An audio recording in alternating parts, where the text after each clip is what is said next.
As 10 leis fundamentais da economia. Em meio a tantas falácias econômicas sendo repetidas de maneira aparentemente incessante pela mídia e pelos comentaristas, a função do economista intelectualmente honesto é desfazer essa cortina de fumaça para o público e reafirmar algumas das mais básicas leis da economia. Este instituto já apresentou uma lista extremamente sucinta das 10 leis fundamentais da economia. Vários leitores pediram para que ela fosse aprofundada. Eis, portanto, as 10 leis fundamentais da economia que sempre devem ser repetidas para jamais serem esquecidas. 1. Para consumir é necessário antes produzir. A produção necessariamente vem antes do consumo. Para consumir algo, esse algo deve antes existir. É impossível consumir algo que ainda não foi criado. Embora essa seja uma constatação lógica e óbvia, ela é recorrentemente ignorada. A ideia de que o governo deve estimular o consumo da população, para que isso então impulsione a produção, e toda a economia é predominante na mídia e nos meios acadêmicos. Trata-se de uma perfeita inversão de causa e consequência. Bens de consumo não simplesmente caem do céu. Bens de consumo são o resultado final de uma longa cadeia que envolve vários processos de produção interligados. Essa cadeia é chamada de estrutura de produção. Mesmo a produção de um item aparentemente simples como um lápis ou um sanduíche, requer uma intrincada rede de processos produtivos que levam tempo para ser concluídos, que envolvem vários países e continentes. Estimular o consumo, por definição, não pode gerar crescimento econômico. 2. O consumo é o objetivo final da produção. As pessoas produzem aquilo que outras pessoas querem consumir. Não faz sentido econômico produzir algo que ninguém irá consumir. Por isso, o consumo é o objetivo de toda a atividade econômica, e a produção é o seu meio. Defensores de políticas governamentais voltadas a criar empregos violam esta óbvia ideia. Programas voltados para a criação artificial de empregos transformam a produção no objetivo final, e não o consumo dessa produção. Criar empregos artificialmente significa estimular a produção de algo que não está sendo demandado voluntariamente pelos consumidores. São os consumidores que atribuem valor aos bens de consumo final. Ao atribuírem valor aos bens de consumo, eles indiretamente também atribuem valor aos fatores de produção, mão de obra e maquinário, utilizados no processo de produção destes bens de consumo. São os consumidores, portanto, que determinam o valor da mão de obra, da matéria-prima e de todos os maquinários e equipamentos utilizados em todos os processos de produção. Ignorar as reais demandas do consumidor e querer criar empregos artificiais e processos de produção que não estão em linha com os desejos do consumidor é uma medida que tenta revogar toda essa realidade. Tal medida é economicamente destrutiva, pois imobiliza mão de obra e recursos escassos em atividades que não estão sendo demandadas pela população. Isso significa destruição de capital e de riqueza. 3. Nada é realmente gratuito, tudo tem custos. Não existe almoço grátis. Receber algo aparentemente gratuito significa apenas que há outra pessoa pagando por tudo. Por trás de cada universidade pública, de serviços de saúde gratuitos, de bolsas estudantis, de toda e qualquer forma de assistencialismo, jaz o dinheiro de impostos de pessoas que trabalham e produzem. Embora os pagadores de impostos saibam que é o governo quem confisca parte de sua renda, eles não sabem para quem ou para onde vai esse dinheiro.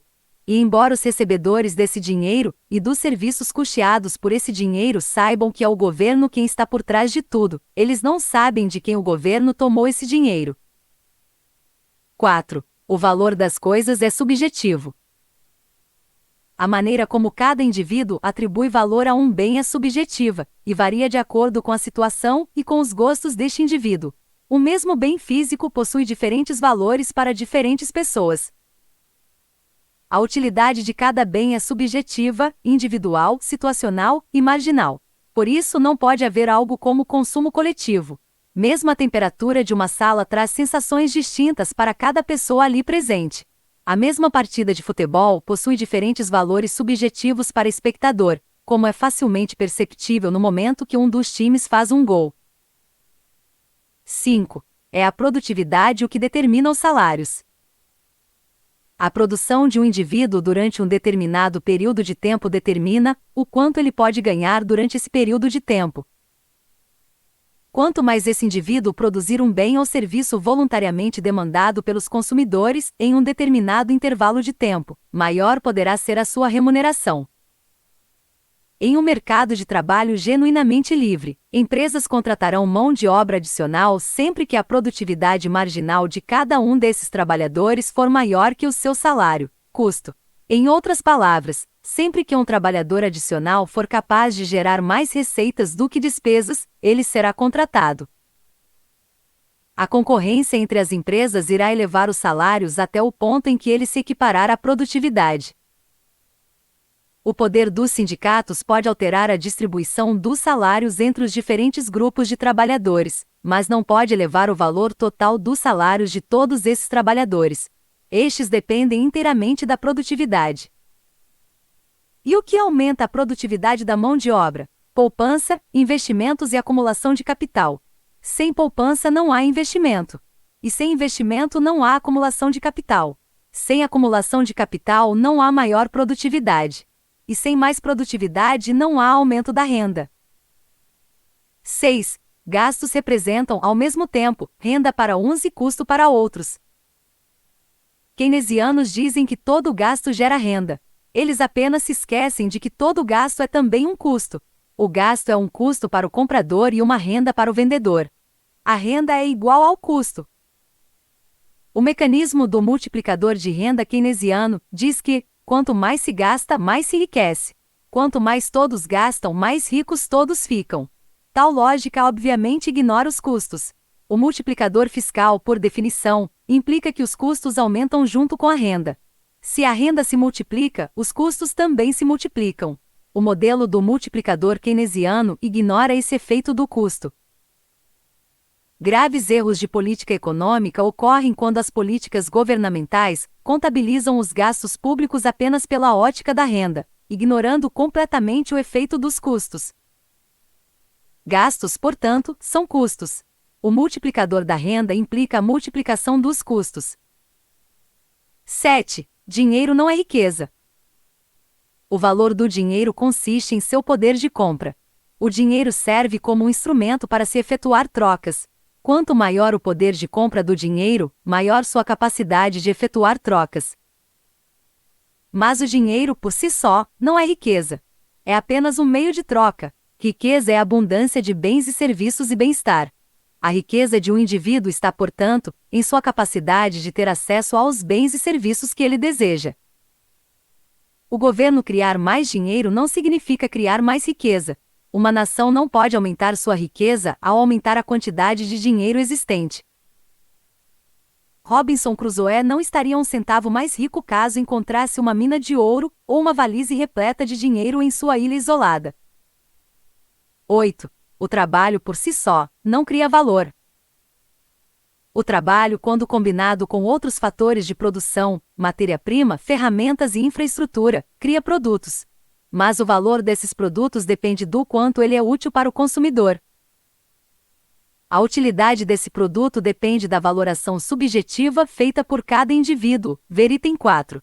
Por isso, criar empregos apenas para que haja mais empregos é algo economicamente insensato, ver item 2. O que realmente importa é a criação de valor, e não o quão duro um indivíduo trabalha. Para ser útil, um produto ou serviço tem de gerar benefícios ao consumidor. O valor de um bem ou serviço não está diretamente ligado ao esforço necessário para produzi-lo. Um homem pode gastar centenas de horas fazendo sorvetes de lama ou cavando buracos, mas se ninguém atribuir qualquer serventia a estes sorvetes de lama ou a estes buracos e, portanto, não os valorizar o suficiente para pagar alguma coisa por eles, tais produtos não terão nenhum valor, não obstante as centenas de horas gastas em sua fabricação. 9. O lucro é o bônus do empreendedor bem-sucedido. No capitalismo de livre concorrência, o lucro econômico é o bônus extra que uma empresa ganha por ter sabido alocar corretamente recursos escassos e ter sabido satisfazer as demandas dos consumidores. Em uma economia estacionária, na qual não ocorre nenhuma mudança, não haveria nem lucros nem prejuízos, e todas as empresas teriam a mesma taxa de retorno. Já em uma economia dinâmica e crescente, ocorrem mudanças diariamente nos desejos dos consumidores.